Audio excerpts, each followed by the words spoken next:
بسم اللہ الرحمن الرحیم۔ عزیز طلبہ، آج کا جو ہمارا لیکچر ہے یہ حصہ غزل کا آخری لیکچر ہے۔ ہمارا جو سمارٹ سلیبس کے مطابق ہمارے جو آخری شاعر ہیں وہ فراق گورکھپوری ہیں۔ عزیز طلبہ، آپ تمام لوگ، تمام بچے یونیک نوٹس اوپن کریں، ہم شروع کرتے ہیں آج کا لیکچر۔ عزیز طلبہ، فراق گورکھپوری کی غزل کا یہ پہلا شعر اداسی بے دلی اشفتہ حالی میں کمی کب تھی۔ آپ کو بیٹا پتہ ہے کیوں، کب، کیسے، کہاں کے لفظ جملے میں آ جائیں، مصرعے میں آ جائیں تو وہ سوالیہ استفہامیہ انداز ہوتا ہے۔ شاعر نے 3 چیزوں کا ذکر کر کے کہا کہ ان میں کمی کب تھی۔ گویا اداسی، اس کے خزانے ہیں میرے پاس، بے دلی، اس کے بھی بھڑولے بھرے ہیں ہمارے گھر میں، اشفتہ حالی، بری حالت اس سے مراد، دیوانگی کی کیفیت اس سے مراد، کہ وہ بھی بہت زیادہ ہے۔ کہتا ہے میرے پاس اس کی کمی کب تھی۔ ہماری زندگی یارو، ہماری زندگی کب تھی۔ اب اس نے مخاطب کیا یاروں کو، اپنے دوستوں کو۔ کہتا ہے دوستو آپ بتاؤ، جو ہماری زندگی ہے کیا وہ ہماری تھی؟ نہیں، وہ ہماری زندگی تو اداسیوں کی زندگی تھی، ہماری زندگی تو بے دلیوں کی زندگی تھی، ہماری زندگی تو اشفتہ حالیوں کی زندگی تھی۔ گویا شاعر کہتا ہے ہماری زندگی پریشانیوں کا مجموعہ ہے، ہماری زندگی ہماری نہیں بلکہ کس کے گرفت میں ہے؟ اداسی کی گرفت میں۔ کس کے گرفت میں ہے؟ اشفتہ حالی کی گرفت میں۔ ہماری زندگی کی لگامیں کس نے تھام رکھی ہیں؟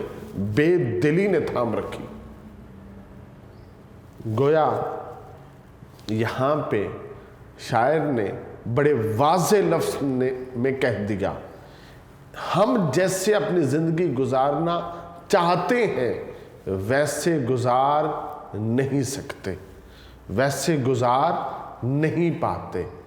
ہم مختلف حالات کا ہمیں سامنا کرنا پڑتا، ہم ان محرومیوں میں اپنی زندگی جو ہے نا وہ گزارتے ہیں۔ یہ جب محرومیاں، اداسیاں زیادہ بڑھ جاتی ہیں تو انسان کو بے دلی میں مبتلا کرتے ہیں، جس کے نتیجے میں انسان کی تباہ حالی اور دیوانگی دیکھنے کو ملتی ہے۔ فراق اپنے دوستوں سے مخاطب ہو کر اپنی اداسی، بے دلی اور اپنی تباہی کی داستان سناتا ہے اور کہتا ہے مجھے زندگی بھر سختیاں اور تکلیفیں سہنا پڑی ہیں، زندگی بھر کے غم اور دکھوں نے میری زندگی کو بے حال کیا ہے، میں نے بڑی کوششیں کی، بڑے ہاتھ پاؤں مارے، میں زندگی کی ان تکلیفوں سے نجات نہیں پا سکا۔ ان بلاؤں سے کب رہائی ہے؟ عشق ہے، فقر ہے، جدائی ہے۔ جب عشق نصیب ہو جائے، ہجر نصیب ہو جائے تو پھر یہ بلائیں کبھی بھی جان نہیں چھوڑتی۔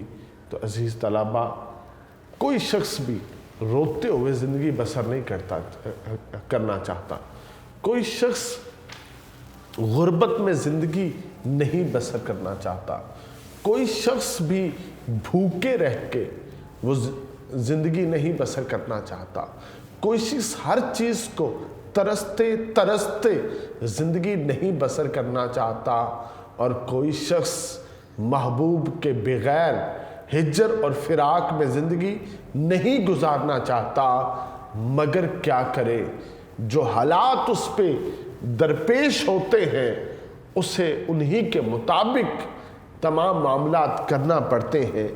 جب محبوب کی خوشنودی حاصل نہ ہو پھر ہجر اور فراق آتا ہے۔ یہ ہجر اور فراق جو ہے یہ انسان کو پھر ہر لمحے ڈستا ہے، اس کو ہر لمحے رلاتا ہے۔ انسان اگر موت بھی طلب کرے تو اس کی مرضی کے مطابق موت بھی نہیں ملتی۔ زندگی ہے مگر پرائی ہے، مرگ غیرت تیری دہائی ہے۔ تو شاعر نے یہاں پہ کہا ہے کہ بعض اوقات یہ اداسی، بے دلی انفرادی تجربہ نہیں رہتی بلکہ اجتماعی المیہ بھی بنتی۔ انسان کو ہر طرف بے رونق چہرے نظر آتے۔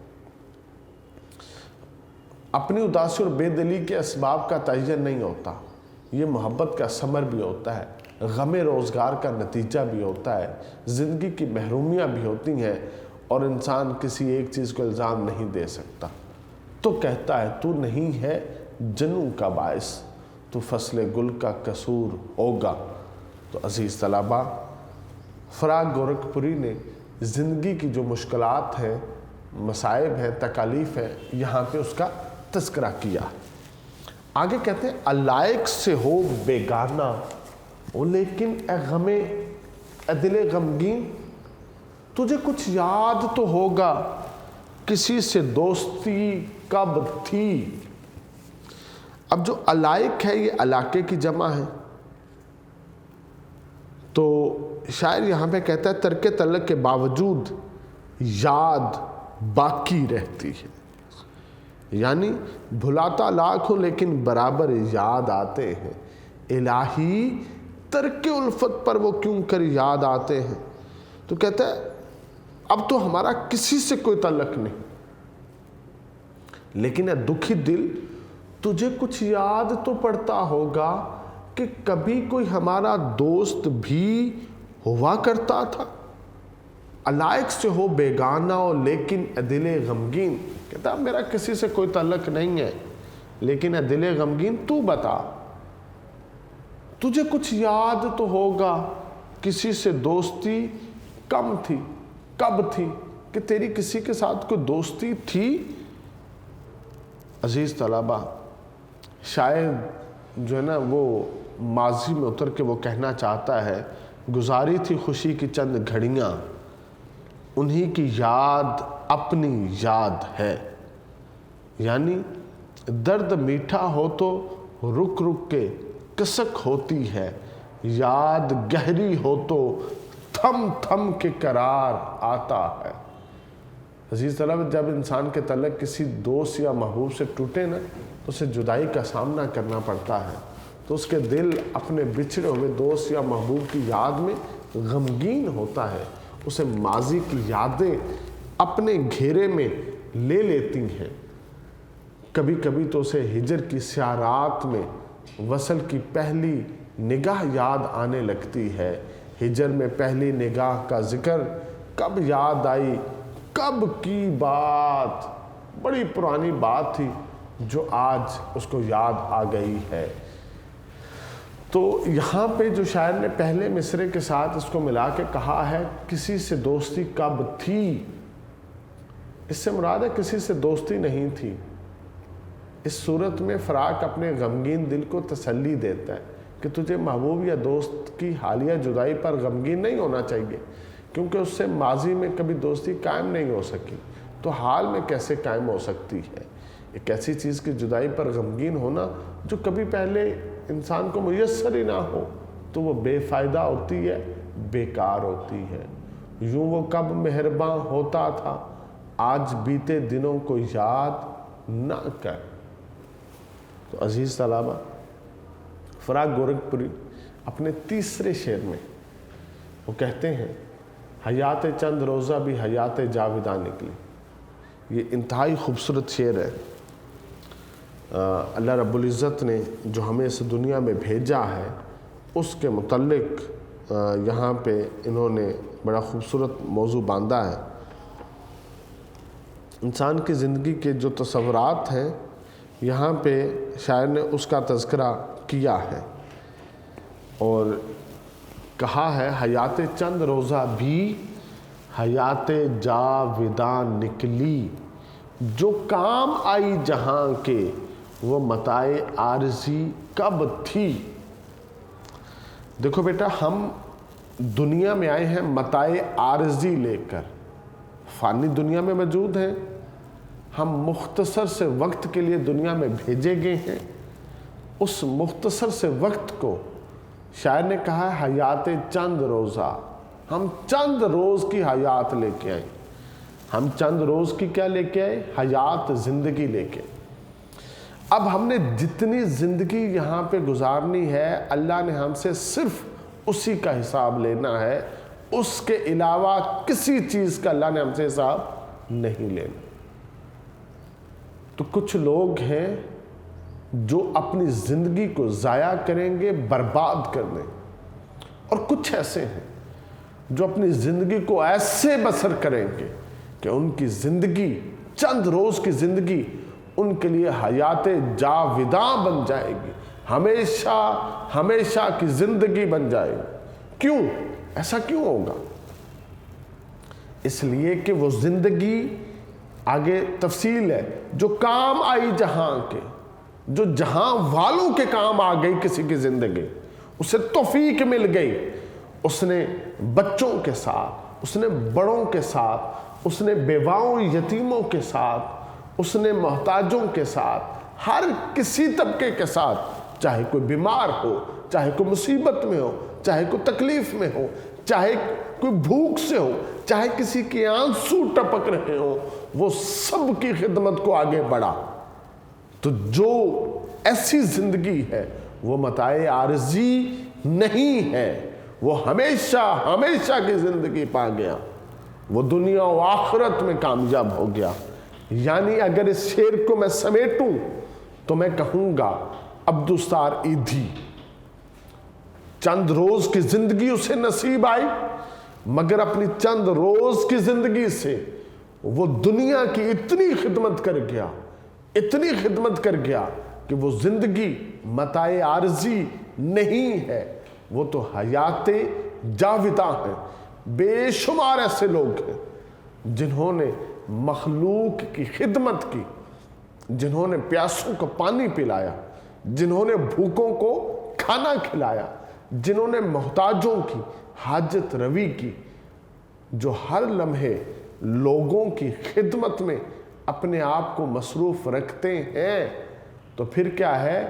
ان کی زندگی ان کے لیے نفع بخش ہوتی ہے، ان کی زندگی ان کو نقصان نہیں پہنچاتی۔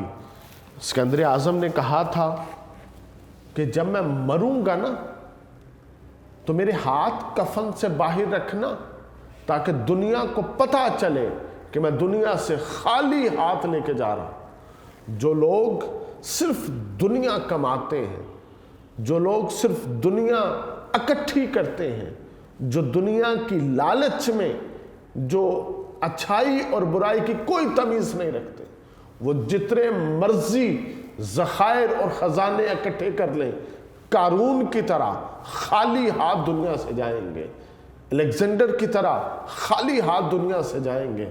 مگر ایسا شخص جس نے دنیا کبھی خریدی نہ ہو، کبھی اکٹھی کی نہ ہو، کبھی گھر لایا نہ ہو، دنیا کی لالچ میں پڑا نہ ہو، اور اس نے اپنا ہر لمحہ لوگوں کی خدمت میں، فلاح و بہبود میں اس نے بسر کیا ہو، یہی اس کی زندگی کا جینا اور مرنا تھا، یہی اوڑھنا اور بچھونا تھا، یہی اس کا مقصد زندگی اور نصب العین تھا، وہ شخص اگرچہ دنیا سے چلا جاتا ہے مگر رہتی دنیا تک وہ یاد رہتا ہے، لوگ اس کا نام جپتے رہتے ہیں۔ ایسے لوگ مر کر بھی مرتے نہیں ہیں۔ آج ہم قائد اعظم رحمۃ اللہ علیہ بانی پاکستان کو یاد کرتے ہیں۔ وہ کیوں کرتے ہیں؟ اس لیے کہ انہوں نے اتنا بڑا احسان کر دیا ہم پر کہ ہم مصیبت میں تھے، تکلیف میں تھے، انہوں نے غلامی سے نکال کر ہمیں آزادی کی فضا میں جو ہے نا وہ لے آئے، تو کیا ہے، محمد علی جناح مر کر بھی مرا نہیں ہے، وہ آج بھی زندہ ہے، آج بھی موجود ہے۔ تو ایسے شخص جو لوگوں کے لیے کام کرتے ہیں، لوگوں کو فلاح و بہبود پہنچاتے ہیں، تو ان کی زندگی عارضی نہیں ہوتی، ان کی زندگی حیات جاودہ ہوتی ہے۔ ہم بھی چاہیں تو اپنی زندگی کو حیات جاودہ بنا سکتے ہیں اگر ہم لوگوں کے کام آئیں، مخلوق کے کام آئیں، ہم کسی کو نقصان نہ پہنچائیں، تو ہم اس فانی دنیا میں فانی نہیں ہوں گے، بلکہ ہم کیا ہیں، ہمیشہ ہمیشہ کی زندگی پا جائیں گے۔ تو شاعر نے یہاں پہ اس بات کا تذکرہ کیا ہے، اگرچہ زندگی مختصر ہے مگر اس کو خرچ ایسے کرو کہ تم اس سے دنیا و آخرت کی زندگی خرید لو۔ کچھ لوگ ہوتے ہیں جو اس درس کو، سبق کو سمجھ لیتے ہیں اور اس کے مطابق اپنی زندگی کو بسر کر جاتے ہیں، وہ دنیا اور آخرت کی عزتیں سمیٹ لیتے ہیں۔ عزیز طلبہ، فراق گورکھپوری آپ کی غزل کا جو شعر نمبر 4 ہے، اس میں کہتے ہیں یہ دنیا کوئی پلٹا لینے ہی والی ہے اب شاید۔ کہتے ہیں یہ دنیا اس وقت شاید پلٹنے والی ہے، پلٹا لینے والی ہے۔ یہ پلٹا لینا کیا ہوتا ہے کہ آپ کا جو ہاتھ ہے اس کی ہتھیلی آپ کے سامنے ہو اور آپ اپنے ہاتھ کو اپنے نگاہوں کے سامنے پلٹ لیں تو ہاتھ کی جو پشت ہے وہ آپ کے سامنے آ جائے، اس کو کہتے ہیں پلٹا لینا۔ اس کو کہتے ہیں یعنی رات ہو اور سورج نکل آئے، اس کو کہتے ہیں پلٹا لینا۔ تو عزیز طلبہ، یہ دنیا کوئی پلٹا لینے والی ہے۔ ناصر فراق گورکھپوری نے کہا ہے، کیوں کہا ہے؟ اس نے ایک اصول دوسرے مصرعے میں لکھا ہے، جس اصول کی بنا پہ اس نے یہ پشین گوئی کی ہے کہ دنیا پلٹنے والی ہے۔ اب وہ اصول کیا ہے؟ کہتا ہے حیات بے سکون کے سر میں یہ شوریدگی کب تھی؟ کہتا ہے حیات بے سکون ہے، جب میں نے غور کیا تو مجھے دکھائی دیا، نظر آیا کہ اس بے سکونی میں جو شوریدگی ہے نا، جو زیادتی ہے، جو شدت ہے، وہ اپنی انتہا کو پہنچ چکی ہے۔ یہ بے سکونی کبھی اپنی انتہا کو نہیں چھوئی تھی، اس وجہ سے دنیا پلٹنے والی ہے۔ مثال کے طور پہ یہ کیا کہتا ہے شاعر؟ بیٹا ہم دیکھتے ہیں کہ تصاویر میں جب دیکھتے ہیں نا، جو ایک پہاڑ بنا ہے تو ہم اس تصویر میں دیکھتے ہیں پہاڑ چلتا ہے چلتا ہے چلتا ہے یہاں تک کہ وہ ایک اونچائی والی چوٹی پہ، اس نوک پہ پہنچ جاتا ہے۔ اس کے بعد کیا ہوتا ہے؟ وہ پہاڑ ڈھلنا شروع ہو جاتا ہے، نیچے اترنا شروع ہو جاتا ہے۔ جب تک کوئی شخص اس پہاڑ کی چوٹی پہ نہیں جائے گا، اس وقت تک وہ نیچے نہیں ڈھلے گا۔ مثال کے طور پہ سورج طلوع ہوا اور جب تک یہ نصف النہار پہ نہیں آئے گا، آسمان دنیا کی وسط پہ نہیں آئے گا، اس وقت تک نہیں ڈھلے گا۔ غروب تب ہوگا، ڈھلے گا تب جب یہ اس انتہا کو چھو جائے گا۔ جیسے خزاں جب اپنی انتہا کو چھو جاتی ہے، اس کے بعد وہ ڈھلتی ہے اور بہار آتی ہے، اور جب بہار اپنی انتہا کو چھو جاتی ہے، اس کے بعد بہار بھی ڈھلتی ہے اور خزاں کی طرف بڑھتی ہے۔ جب گرمیاں اپنی انتہا پہ آ جائیں تو پھر بدلتی ہیں، جب سردیاں اپنی انتہا کو چھو جائیں پھر بدلتی ہیں۔ ہر چیز جب اپنی انتہا کو چھوتی ہے پھر وہ ڈھلتی ہے اور بدلتی ہے۔ ایسے ہی جب ظلم ہے وہ اتنا ہو کہ انسان سہ سکتا ہو، برداشت کر سکتا ہو، تو ظلم قائم رہتا ہے۔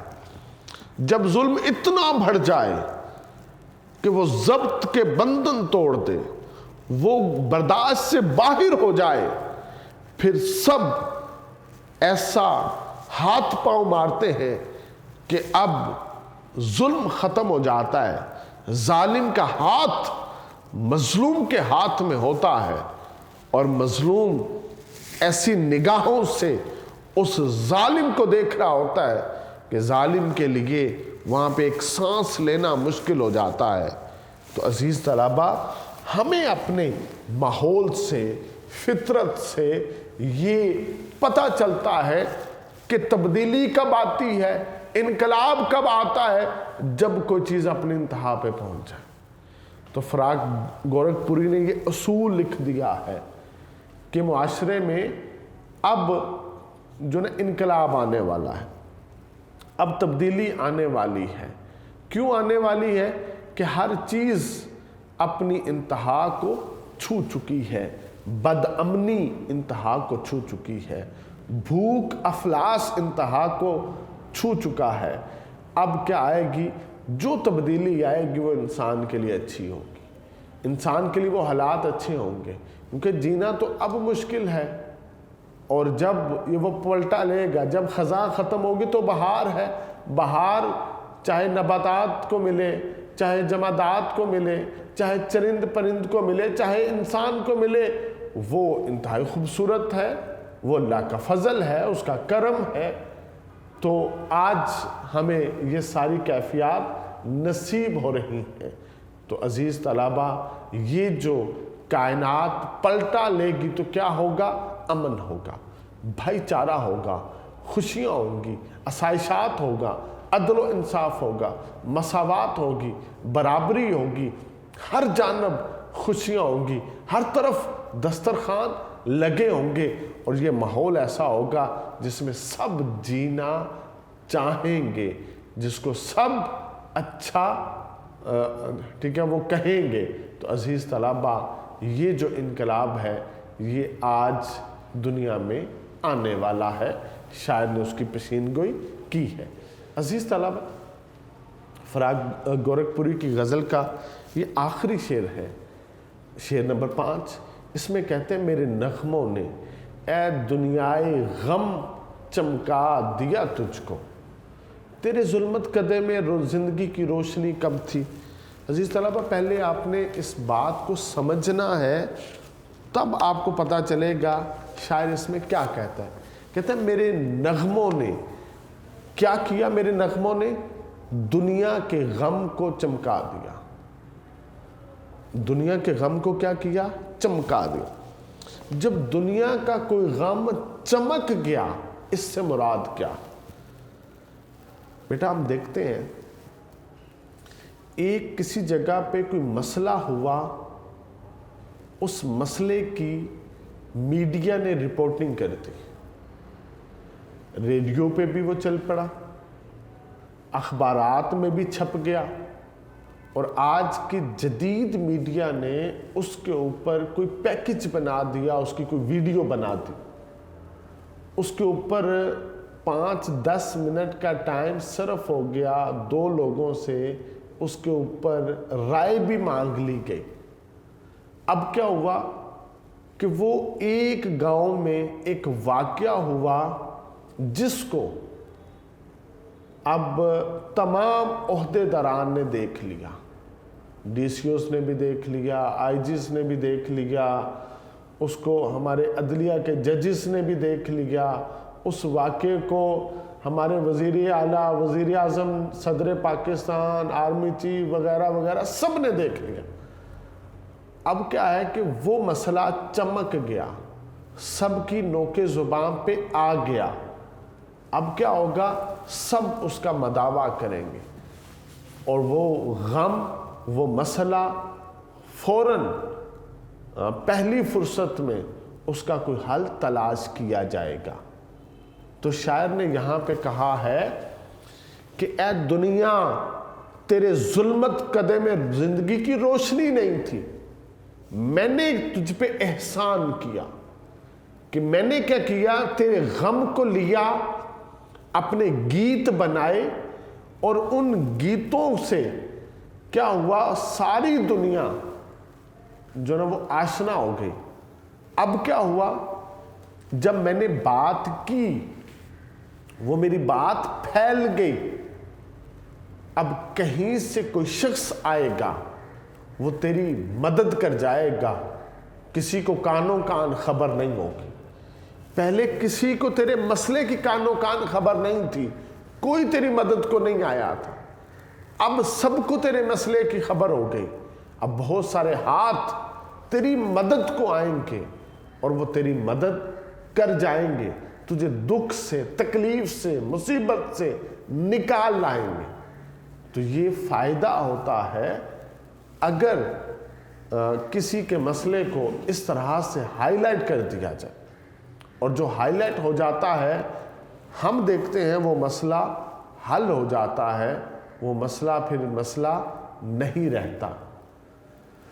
ایک شخص ہے، وہ کسی بیماری میں مبتلا ہے، اور وہ ایسی بیماری میں مبتلا ہے جس کا اس وطن میں، اس ملک میں کوئی علاج نہیں ہے۔ تو کیا ہوتا ہے، جب اس کو ہائی لائٹ کر دیا جاتا ہے، کچھ لوگ آ جاتے ہیں جو اس کے ویزے کا بندوبست کر دیتے ہیں، کچھ اس کی ٹکٹ کروا دیتے ہیں، کچھ اس ہاسپٹل میں ارینج کروا دیتے ہیں۔ اب وہ یہاں سے کسی دوسرے ملک کے ہاسپٹل میں چلا جاتا ہے، وہاں پہ اس کا علاج ہو جاتا ہے۔ اگر کوئی اس کے غم کو ہائی لائٹ نہ کرتا تو ایسا کبھی نہیں ہو سکتا تھا۔ ہمارے معاشرے کے بے شمار مسائل ہیں، یہاں پہ تعلیم کا مسئلہ ہے، جب ہائی لائٹ ہوگا پھر حل ہو۔ یہاں پہ غربت کا مسئلہ ہے، جب ہائی لائٹ ہوگا پھر اس کا مداوع ہوگا۔ بے شمار گھروں میں چولہے بجھے ہیں، جب یہ مسئلے ہائی لائٹ ہوں گے پھر حل ہوں گے۔ تو یہاں پہ ضرورت ہے ہم ایک ایک مسئلے کو میڈیا کی زینت بناتے جائیں، گیتوں کی زینت بناتے جائیں، اور وہ حل ہوتے جائیں گے۔ یعنی شام غم کے سلگتے صحرا میں ایک امڑتی ہوئی گھٹا تھا فراق۔ تو ہمیں چاہیے ہم ایسی جدوجہد کریں جس سے ہم ڈائریکٹ لوگوں کی مدد کریں، یا انڈائریکٹ ایسا ماحول پیدا کر دیں کہ لوگ کیا ہیں وہ آگے بڑھیں اور دوسروں کی مدد کریں، اور لوگ جینے کے قابل ہو جائیں، دکھوں سے نکل آئیں، مصیبتوں سے نکل آئیں، ان کی زندگی آسانیوں میں بسر ہو جائے۔ مقطع کا شعر فراق، اب اتفاقات زمانہ کو بھی کیا کہیے، محبت کرنے والوں سے کسی کو دشمنی کب تھی، مقطع پیپر میں نہیں آتا۔ یعنی شاعر کہتا ہے محبت کرنے والے تو عظیم لوگ ہیں، ان سے دشمنی رکھنا یہ عجیب بات ہے، سمجھ سے بالا تر ہے۔ عزیز طلبہ، اس غزل کو یاد کیجئے گا، پیپر میں آتی ہے۔ اللہ رب العزت آپ تمام طلبہ کا حامی و ناصر ہو۔ والسلام۔